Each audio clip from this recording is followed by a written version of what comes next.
When you first power on the device, select your language, country, and region. Then connect to Wi-Fi. Once completed, click Next to activate the device. After activation, you will be taken to the login interface.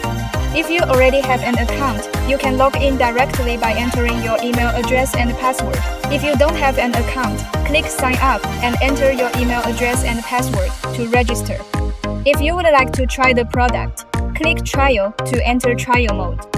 This is our brand new product, featuring a clean, attractive, and easy-to-use interface.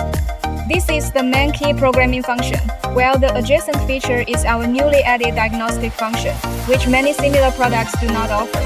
We also provide a pin code reading function, which is one of the product's key features. In addition, the product includes several special features.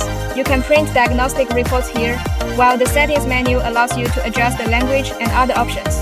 Before use, make sure the network connection is stable and that the device has sufficient power. The toolbar at the bottom includes software updates, remote control, and additional support services. This is the AI customer service feature. Click here whenever you need assistance.